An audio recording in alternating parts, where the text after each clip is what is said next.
Picture control. Many people pick up the camera and only worry about the shutter speed, aperture, and ISO when it comes to creating photo, but getting a properly exposed photo is just one part of the equation. So there's a whole other aspect that needs to be addressed as well, and how the photo will be edited eventually. If you're shooting RAW, then you plan on editing the file afterwards on the computer. But videographers, for example, and still photographers who shoot in JPEG often expect the file coming out of the camera to be pretty much finished. So for these types of shooters, the picture control that's selected can have a major impact on the final image. And even if you shoot RAW and plan on post-processing your image afterwards, don't think that there aren't benefits to using picture controls directly in camera. Picture control can benefit even RAW shooters. So first off, picture controls are preset profiles that are designed to optimize things like contrast, clarity, brightness, saturation, or different scenes. For JPEG or video shooters in particular, picking the right picture control can be critical, as these options will bake into the file once you take the shot. And today I'm going to show you the Nikon picture control because I use Nikon cameras primarily. It is a feature most new and modern cameras have, and also other manufacturers, but I'm talking Nikon here since I'm using Nikon, but you can surely relate. And whether you shoot JPEG, RAW, even video, there are a lot of reasons to consider using picture control to enhance your final image or video, and why and how that works is what I'm going to tell you now. We're going to take a look at all the differences there are, and I'm going to explain to you with a hands-on manner an example here on my table to show you what kind of effect picture control actually has. It actually does. What does it do, and how does it work, and how does it affect your images? Yeah, that's basically it, and let's dive into it. So the picture control system features usually a variety of picture control options. So in Nikon, we're talking about standard, neutral, vivid, monochrome, portrait, landscape, and flat. That might be changing from firmware to firmware, but usually that's the terms Nikon is using. So using them allows you to adjust a variety of parameters. Standard, neutral, vivid, portrait, and landscape allow for adjustments to clarity, sharpening, contrast, brightness, hue, saturation. Monochrome will allow adjustments to sharpening, contrast, brightness, filter effects, and toning. And some of those options might not be available on all of your cameras. So it's really related to firmware, body type, and so on. Many photographers think that picture controls is a way or are a way to personalize their digital images like they did in the film days by using different film emulsions when they were looking for a specific look that one film offered over another. So each type of film, if you haven't had any analog photography in your photography life, so a different film has a different look, okay? So that's basically it, and picture control kind of reemphasizes that, but it does a bit more. So picture controls can be found in most of the DSLRs and the mirrorless, and usually the interchangeable lens cameras, and also the Coolpix point-and-shoot models I think have it. You can also create custom picture control settings or even install optional picture control settings. You can find them usually on the manufacturer's webpage. I will do a video on that as well. So let's quickly go into it. I'm just going to summarize it, and then I'm going to show you hands-on what it actually means and what kind of difference it does to your colors and maybe even sharpness. We'll see where we go. So standard is suitable for portraits, snapshots, landscapes, and just about any other type of photograph you're going to take. The standard picture control gives you standard balanced images. So there is an average, so you can also adjust sharpening, contrast, brightness, saturation, and hue. So hue is the coloration basically individually. And quick adjust enables easy balance adjustments. So neutral is the setting I'm usually doing. And it delivers images that are the closest to the original scene to reproduce the subject's unique colors and gradations with maximum authenticity to avoid extreme enhancement. So compared to standard, neutral gives a more soothing overall impression. So with neutral, you can adjust sharpening, contrast, brightness, saturation, and hue as well individually. Then we have vivid.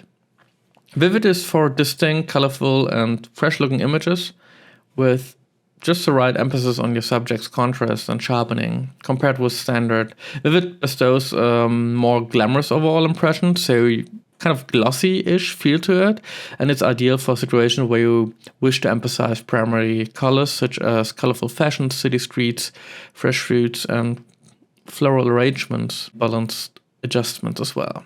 So monochrome, it's interesting. It gives you monochromatic shadings such as black and white or sepia. This function provides an effect similar to shooting black and white with a color filter. It emphasizes the contrast of each color. So we're talking about yellow, orange, and red. So with contrast strengthening in the order YOR, so yellow, orange, red.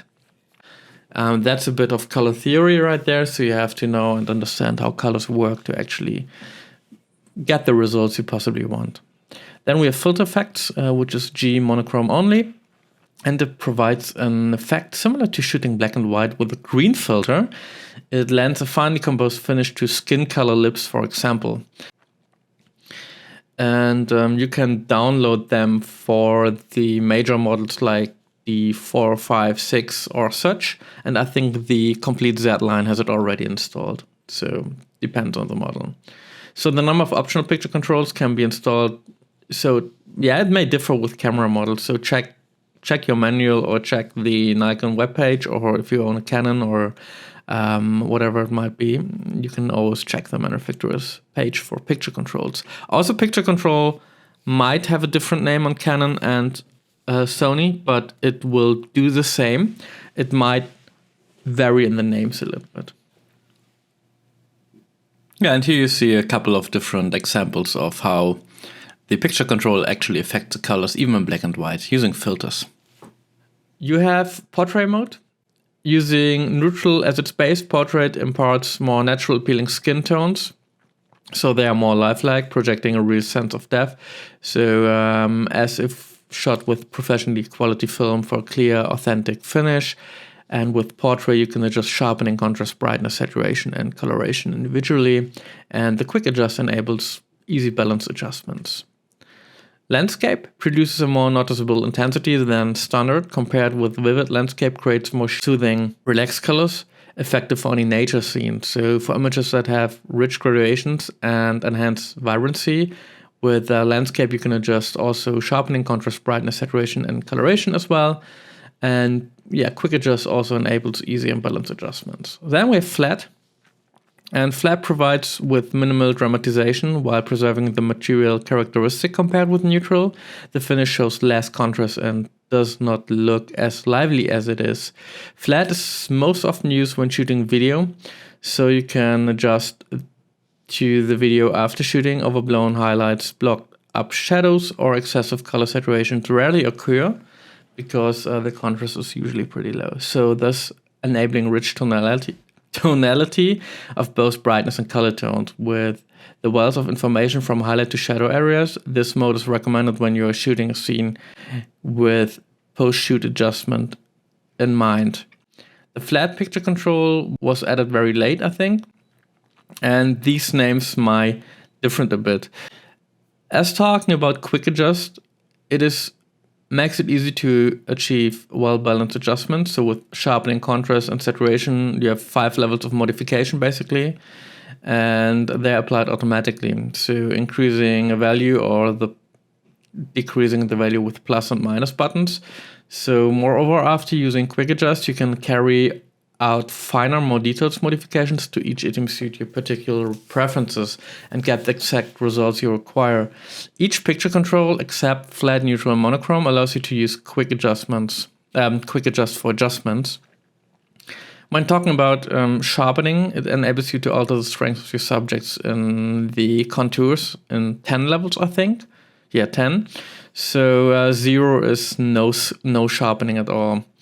You can also set the camera to auto, where it makes adjustments automatically to match shooting conditions, and the processors are actually doing a pretty good job.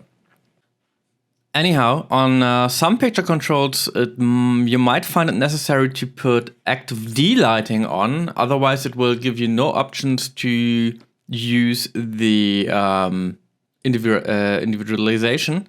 So you might lose these options. And yeah, I will do a separate video on active D-lighting and what it does.